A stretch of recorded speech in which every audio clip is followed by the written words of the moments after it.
May hapon na tong tanan. So karong hapon na mga higala, ganahan lang ko mangutana sa ato ang mga users sa mga social medias. Kung kumusta na ang inyong kinabuhi karong hapon na. So mga higala, usay no nga atong kinabuhi no mura o daghan kay mga ups and downs sa atong kinabuhi. Usahay tawhay, usahay dili. Ay problema usahay pod wala. Pan ining hapon na mga higala, kung ikaw karon nga tao nga nakay gibati sa imong kasing-kasing nga daw mura og kana bitawng nabugatan ka sa imong sulod apan lantawon ka sa gawas kanang murag malipayon ra ka nag makaingon og man tao nga wa kay problema, pero deep inside sa imong kasing-kasing dai mura og naa kay kana man kabugat nga dili nimo ma-explain, nga dili nimo masabot ngano dagay nga namay kay mga murag doubt sa imong kaugalingon sa imong kinabuhi. So naay word of God karong hapon na mga higala nga akong i-share ninyo, tungod kay usap po ni siya ka inspirasyon sa akong kinabuhi isip tao nga nagtuo og Ginoo.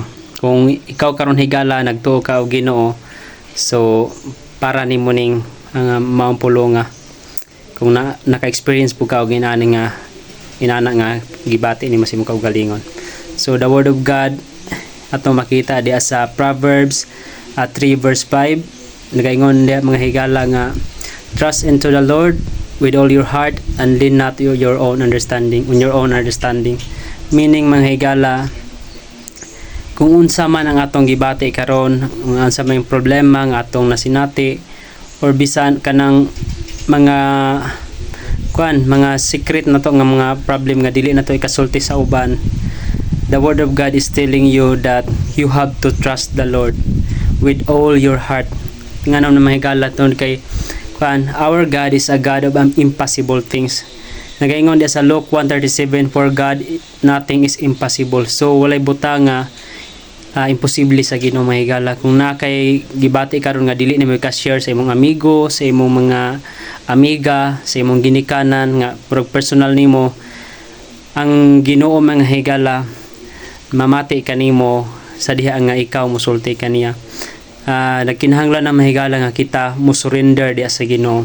Tod kay nag-ingon diya sa sumpay sa Proverbs mga higala, lean not on your own understanding, meaning to say mga higala, ang atong ang kaugalingon nga pagsabot nato nga to ang understanding isip tao is very limited mga higala. Dili nato matugka, dili nato masabtan sa atong kaugalingon ang atong sitwasyon. Nagkinahanglan ta og Ginoo nga maoy motabang nato mga higala. Kung ikaw na karon mga higala nga nakasinati ikaw og kanang personal nimo nga kabugat nga dili mo ka-share ngadto sa uban, ang Ginoo mga higala kanang siya mo pinaka nindot nga sumbungan sa atong mga kabugat, tungod kay ang Ginoo mamati ang iyang pulo mga higala nga sa diha nga ikaw motawag kaniya, siya magatubag kanimo. Makita nato mga higala sa Jeremiah 33 verse 3, call unto me and I will answer thee. Nagaingon nga ang pulong sa Ginoo mga higala nga kinahanglan ta mutawag sa Ginoo og tubagon ta niya, ug magapakita siya og mga dagko ug katingalahan nga mga butang nga sukad wa pa nato mahisayri. That is the promise of God mga higala, nga kun ato lamang gyud tawgon ang Ginoo, kay kasagaran usay ang tao makaunahuna lang magtawag sa Ginoo panahon na mga problema. Apan karon mga higala may problema ka man ug wala, tawaga ang Ginoo kay iyang ipakita nimo ang mga dagko o mga wonderful things nga wala nimo mahisayri, iyang ipakita nimo mga higala, iyang ihatag na kanimo.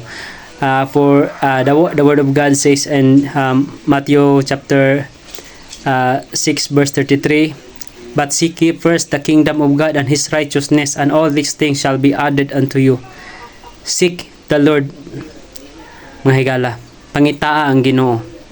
Ang tanan nimong kabugat, tanan nimong gikinahanglan, the Lord will provide into your life.